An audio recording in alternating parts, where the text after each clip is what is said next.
So silence your cell phones, hold your applause, and tune into the truth. Oh, you didn't know? Your ass better call somebody.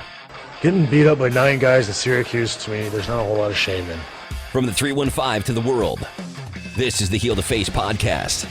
The cream of the crop!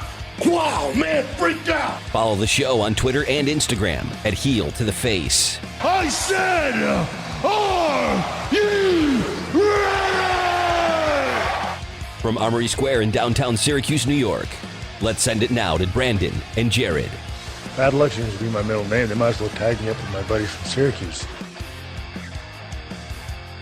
This is another edition of the Heel to the Face podcast. We were off last week, but we're back to talk everything WWE, AEW. Maybe I'll even throw a little Impact Wrestling in there. Nonetheless, make sure to follow the guy to my right if you're watching, actually be to my left if you're watching, on Twitter at Icebreaker21. Myself, as time of recording, we're getting ready for Game 7 of the World Series, so I have my Montreal Expos hat on. I am K-Rock Jared. You can find me there on Instagram and Twitter, and most importantly, on Twitter, at Heel to the Face. A lot to talk about. The first place I want to go is we are recording this the day before Crown Jewel, and the big news that came through today, now a lot of people spotted them in the airport, but didn't actually think this was a possibility. Evans, Natalya, first ever women's match in Saudi Arabia is going to go down at Crown Jewel. You're looking a little surprised. Like, is this news to you as well? Yeah, I had no idea. You know, as soon as you just said that, that's the first time I've heard this. This is Lacey interesting. Evans, Natalya, the first ever women's match is going to go down tomorrow at Crown Jewel. I saw them in the airport. There was Lana, there was Lacey Evans, and there was Natalya in the airport going. Many people just thought they were there to support it. Obviously, Natalya, a WWE veteran. She wants to be around everything wrestling. Hence, she's a good pick to be in this match. Yes. Lacey Evans, kind of the same thing. She's somebody who just eats it up. And obviously Lana with Rusev in real life, maybe just going to support her man. But nope. Maybe, well, for Lana, yes, going to support her man. But for the other two, they will be competing in a match. They probably just got the okay, last minute. But Saudi Arabia is progressing. And this is a big thing. And this is kind of, WWE gets all that flack for going to Saudi Arabia. And they keep trying to say, Triple H has said it before. Stephanie McMahon has said it. We're trying to do good things. They always get chastised and villainized for going to Saudi Arabia and supporting them. But they said, like Triple H, progress can't be made unless we do go there. And this is an example of that. This is an example of, all the times that they got all that bad publicity for going to Saudi Arabia when people just thought it was a money grab. And, well, it kind of still is. It's definitely a money grab. Okay. I mean, come on. It's definitely a money grab. But positive things like this can come through. And I'm very interested to see what they will be wearing.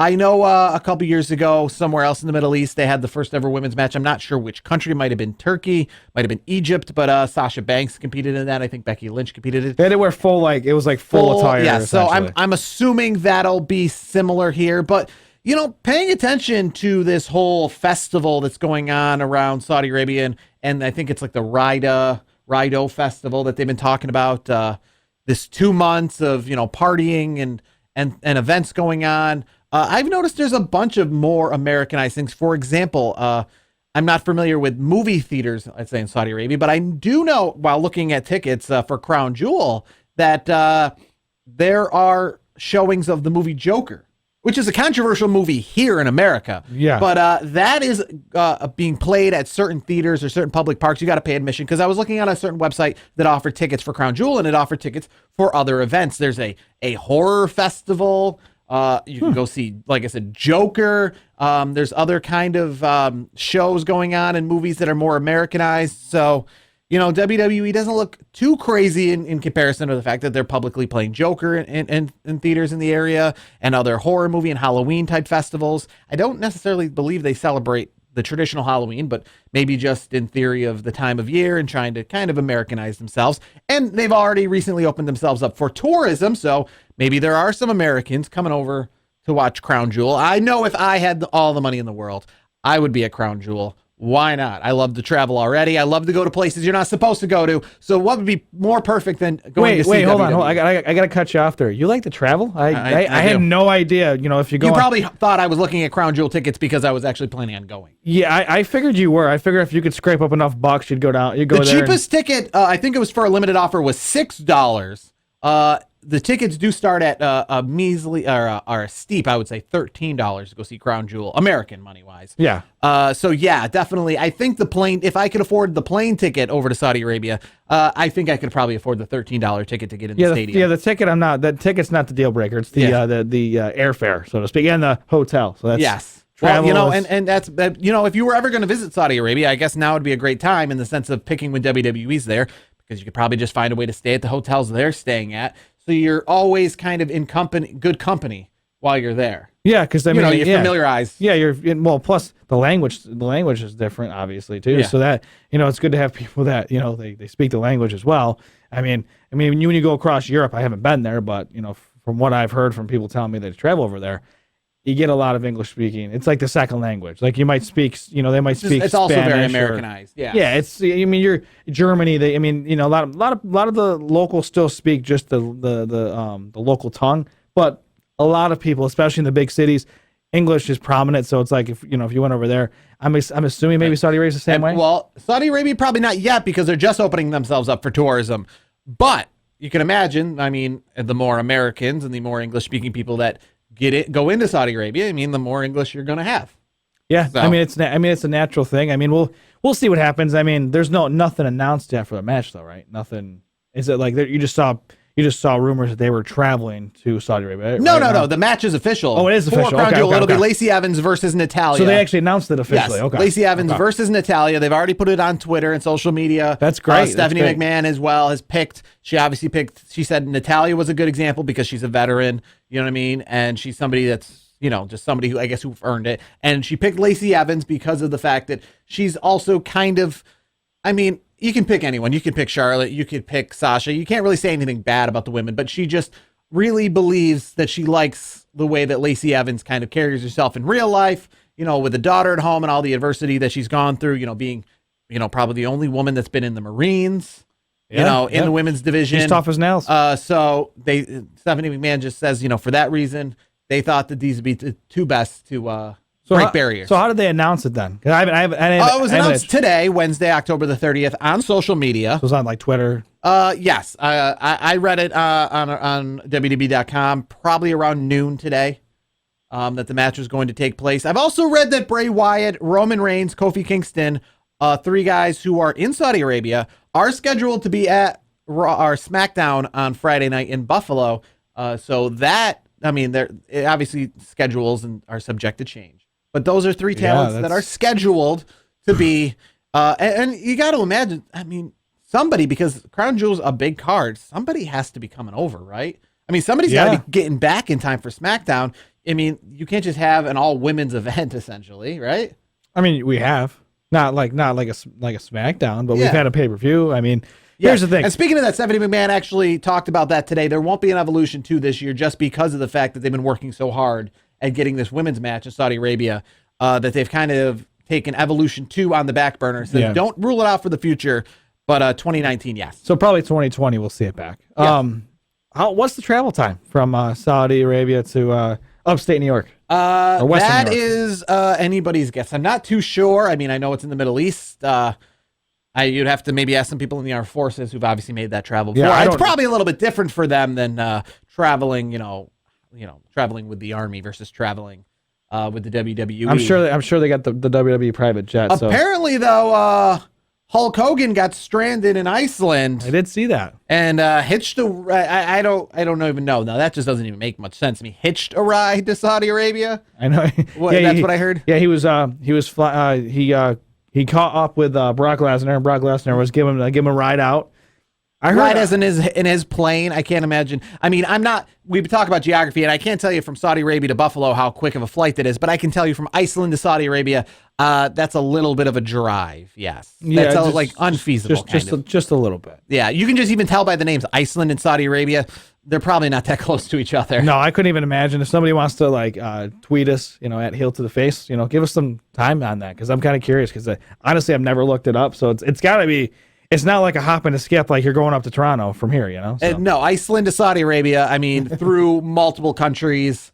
I know where they both sit on the map. I mean, maybe it's not as far of a drive as I think it is, but I'm assuming that however long they were stranded in Iceland, they probably found then a flight, whether it be Iceland to a nearby airport and then flying from the nearby airport. I was gonna say I don't think you can drive from Iceland to Saudi Arabia. Yeah, and to be honest with you, with everything in Saudi Arabia, while they are opening up to tourism, I don't think that their road borders are just wide open for traffic that just come through. No, it's probably like the national airport or something. Yeah, something like that. I mean, I'm assuming you could drive to Saudi Arabia, but I mean, I don't think if you rented a car in Iceland and you said you were returning it in Saudi Arabia, I don't know if those agreements are up yet, that kind of thing. Yeah, well, like when I say I'm picking up a car in Syracuse and I'm dropping it off in Reno, Nevada, I don't think it's like that with Iceland. No, I don't think there's Saudi Arabia. Yeah, the paperwork's probably not in place yet. Yes, I don't think that the handshake agreement. I don't think that the dollar rent a car or the thrifty in Saudi Arabia has an agreement. Wait, you don't think Enterprise is there? I mean, the Enterprise is probably in Iceland. Yeah. I don't know about Saudi Arabia. Enterprise is everywhere. Yes. So the other big news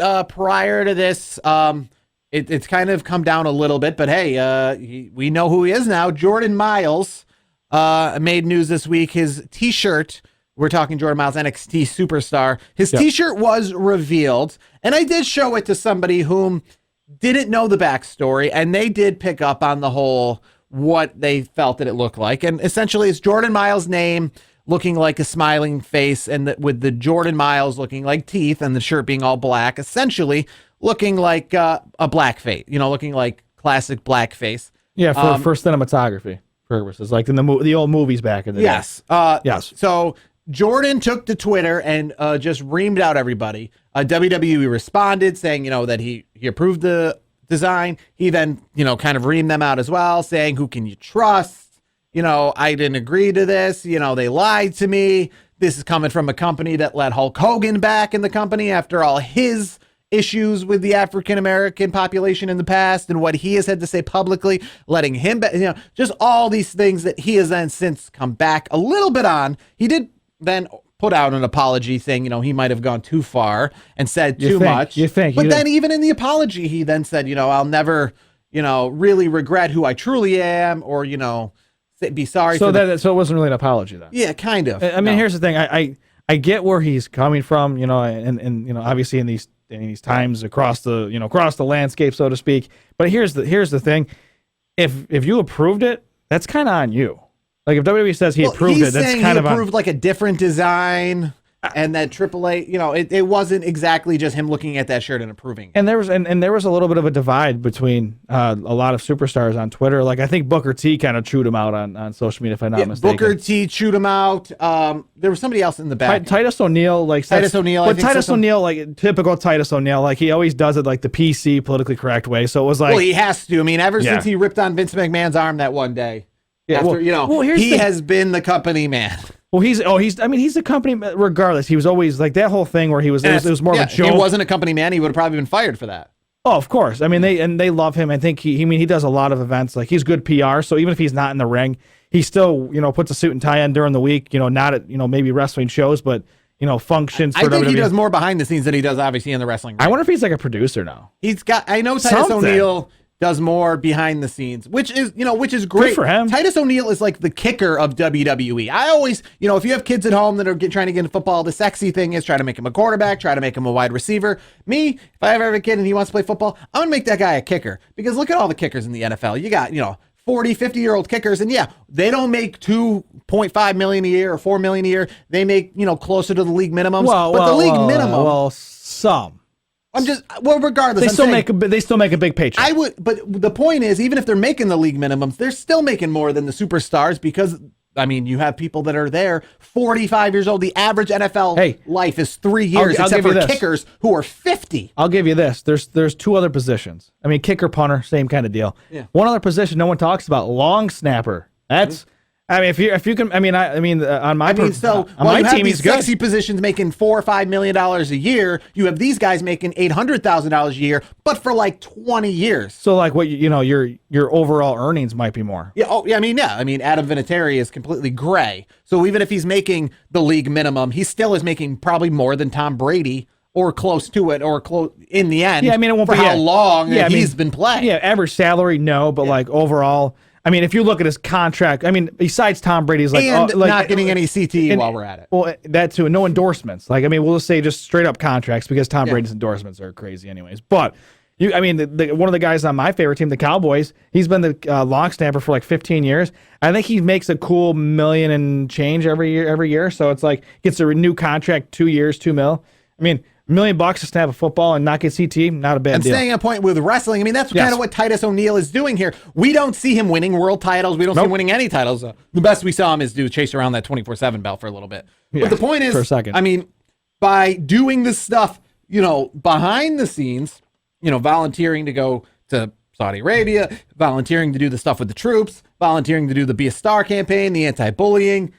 I mean, if he was just going for titles and just going for wrestling and saying no to all that stuff in the back, they would have probably cut him a long time ago because, he'd be in Impact Wrestling right now. Yeah, he doesn't have much going on for him. But because of the fact that he has kind of made himself relevant and useful in other aspects of the company, I mean, look at Michael Cole. He's never wrestled him in his life. He finds a way to make himself useful. Carl, all the other announcers. Yeah, Charlie Caruso. Exactly.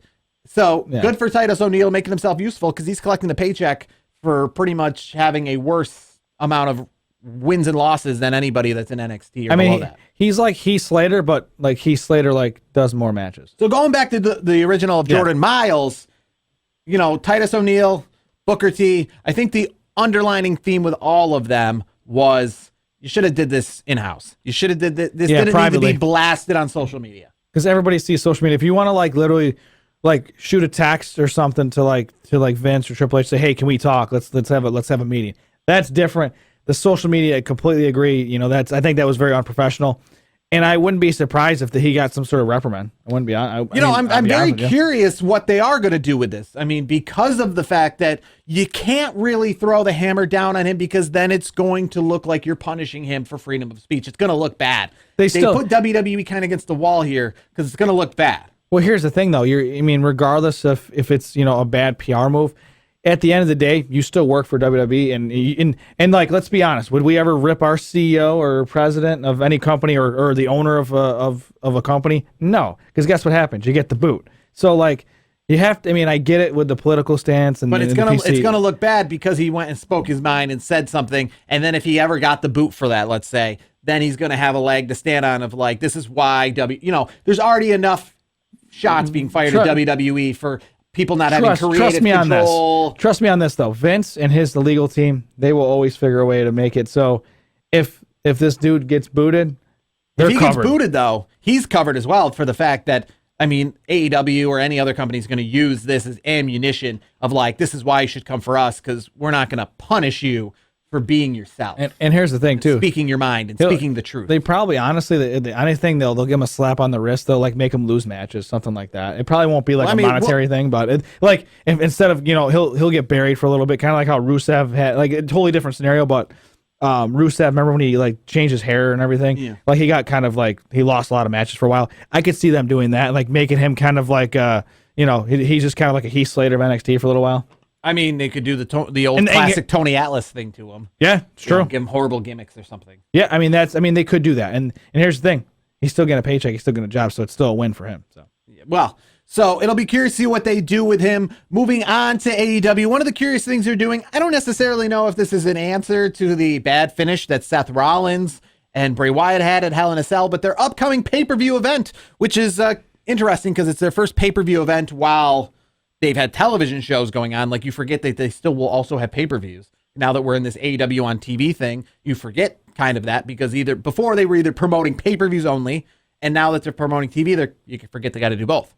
And with Full Gear coming up in about 2 weeks in the match between Cody Rhodes and Chris Jericho, they're going to have, in case of some sort of controversial finish, a judges panel to determine a winner. At the end, what do you make of this? It's not coming over too well or too popular. No, it's dumb.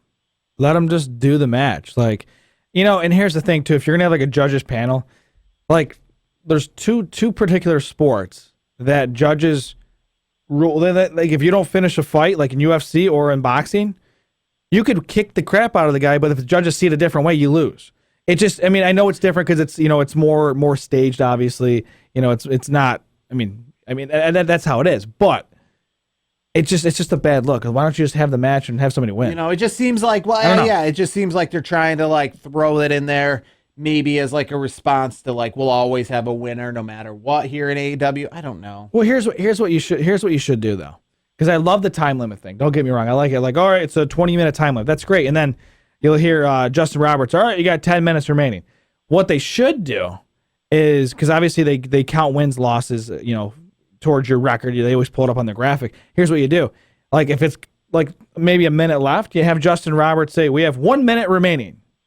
And then and this makes it more interesting because like, oh, maybe are they gonna go to a draw, or are we gonna have somebody like a quick roll up or something? It, like, to me, that would create more intrigue. That's just how I would look at it. Well, I always, in terms of wrestling, they never add stipulations to matches to not use them. So it feels like if they're adding the stipulation that it will be used. That's gonna happen, yeah. Yes, they don't add the 2 out of 3 falls to never have that third fall. I think it's a bad look. I just think, I don't know why would you even implement this? I think AEW's done a lot of great things. I love the Inner Circle. I love what they're doing with that. I enjoy. I gotta tell you, one female competitor that I enjoy a lot. That WWE should have just backed the truck up and said, hey, we want to pay you.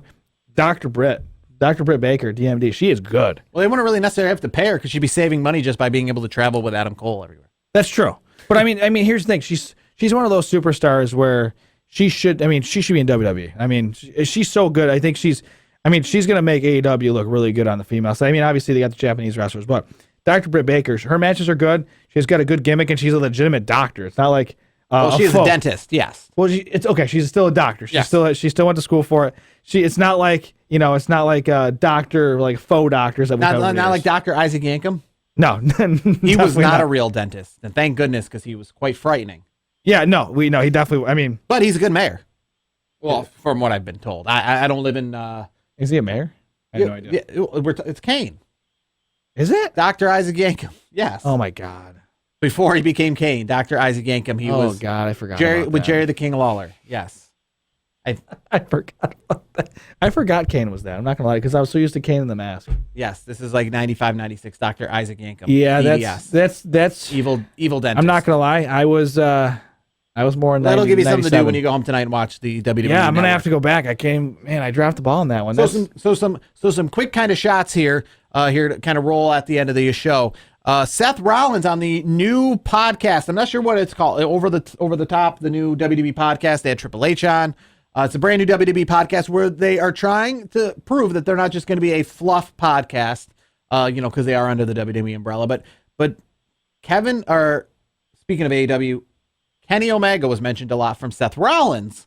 And one of the kind of comments that he made was that Kenny Omega, great wrestler that he is, kind of, still in the minor leagues.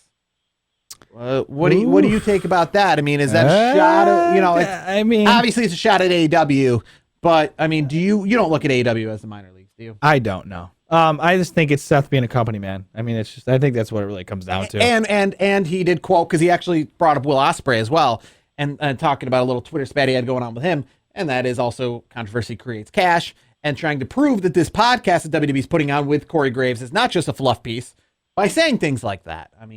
That's how you get listens. Controversy creates cash. Eric Bischoff coined that. Yeah. So, proof is in the pudding right there. So maybe he doesn't necessarily mean it exactly, but obviously it brought it up here on our show. It creates fodder at the water cooler. You get people talking at the cooler, so to speak. So, it does the trick. Whether he really truly means it or not is totally different. About 2 weeks ago, Impact Wrestling Bound for Glory from whatever gymnasium in Chicago, Illinois. Watch it for a little bit. They promoted a pay-per-view they have coming up January 2020 called, and this is the best, Hard to Kill. And they even mentioned it. Josh Matthews and Don Callis, who were the announcers, said, they tried to kill us. They tried to kill you. They tried to kill this company. But like the pay-per-view's called, we are hard to kill. I mean, and That's couldn't pretty there good. be any sort of better pretty name good. for Impact Wrestling That's than good. Hard to Kill? Because Impact Wrestling is the cockroach of the wrestling world. You just can't kill it. You just can't kill it, even when they're Bound for Glory pay-per-view, which was at one time in front of 8,000 people with Sting and Abyss and Kurt Angle and Jeff Hardy and Jeff Jarrett and AJ Styles. Now in front of, 1,000 people, they still put it on. It's still a pay-per-view. They still have new shows. They're always moving networks from one time being on Spike TV, the same channel that had Monday Night Raw, to being on the TV Guide Network, to being on Twitch only, to being on what is now Access TV, whatever channel that is. I've seen it before, but I couldn't tell you what network. I don't know where it even is on my cable. Yeah. The point is, they are indeed hard to kill. They still put on some good stuff. I mean, Joey Ryan recently just showed up at Impact Wrestling's pay-per-view and signed with Impact Wrestling. They put on a decent match at the pay-per-view Bound for Glory. Moose versus Ken Shamrock. Moose was the winner of that match. Sami Callihan recently became the heavyweight champion of that company. Good for him. Tessa Blanchard has been competing with the men in the X division. So, I mean, it still is entertaining. It's really kind of not as necessary as in the past because, well, AEW is the current alternative. That seems to be the alternative to WWE. Impact seems to be 4th, 5th place, but good name for a pay-per-view. Hard to kill because even with AEW, even with New Japan Wrestling now making this new subsidiary called New Japan Wrestling of America, where they're going to have their own American brand. Obviously, you've been watching NWA Power. That's been catching steam. Yeah, it's not bad. Ring of Honor still exists. So Impact Wrestling still around. There's just a lot of wrestling. I think that's the point. And Impact Wrestling knows that, but they're in it for the long haul. And they don't want to go away. I would love to sit in their board meetings and talk about exactly why they are so adamant about staying as a company. But I can't even imagine if they're making any money. And the point is too, there's so much wrestling, so it's not like they're really doing tons of service. I mean, if they went out of business or they stopped being a company, it wouldn't hurt my feelings too much. Because No, same here. yeah, because there isn't. I want an alternative for WWE, and I think we have like 5 of them. We have one that I care about, and that's AEW. Yeah, well, we have, but the point is we have a lot. There's more. Yes, we have a lot. We have a lot that hold big pay-per-view events. But we have one legit, and it's AEW. Yes. AEW is the most legit contender since WCW. The question is, and here's a good question, I'll end the show with this. If AEW ever goes the way of Impact Wrestling, where it starts to have to be internet only, where it starts to lose the stars it starts to lose, being known in the commonplace, it starts to lose the Jerichos, the T-shirts, it's on Twitch only. Do you see them surviving, or do you see them just being done? I could see them surviving. Really? Yeah, I could see it. I mean, internet is the future. So, look at Power. Power's not. I mean, it's tough to compare them because it's a whole different deal. I mean, Power's not getting the numbers that Power AEW's though is going that direction on purpose. They're not smart. like they're just trying to be an alternative in that way, and that's a great way to go. Plus, start small with a niche. And here's the best part: it's free. Like you don't even have to have a cable subscription. You don't have to worry about Their it. first pay-per-view, which will be held at that studio, is already actually sold out as well. Good for them. So I mean, and it's YouTube, so every Tuesday night. So that's going to do it for this week's edition of the show. We didn't really talk too much Crown Jewel, as in who we think's going to win and lose. Do you see any new champions leaving Crown Jewel? Or Cain Velasquez and Tyson Fury? Do you see them? I see Tyson Fury winning. That's not for a title. Do you see Cain Velasquez leaving with the belt? No, as much as I'd like him to, I'd rather see him win at like an actual show. Crown Jewel. Do you see Tyson Fury doing more in WWE outside of this event? I know Cain Velasquez, yes, signed WWE. What about Tyson Fury? Yes, I do. I think he's really trying to own in on his wrestling skills. So I wouldn't say he's going to be a regular competitor because he's obviously got his boxing career and he's still doing that and doing a great job at that. But yes, I see him having some sort of. He does have an official WWE T-shirt out. So. Yeah, I mean, I think he's going to be. He'll have appearances almost as much as Brock Lesnar. So we'll talk Crown Jewel next week. We'll talk all more things WWE, AEW, and everything else in the world of wrestling. For Icebreaker 21, myself at K-Rock Jared. Follow the program at Heel to the Face, and we will see you all next week.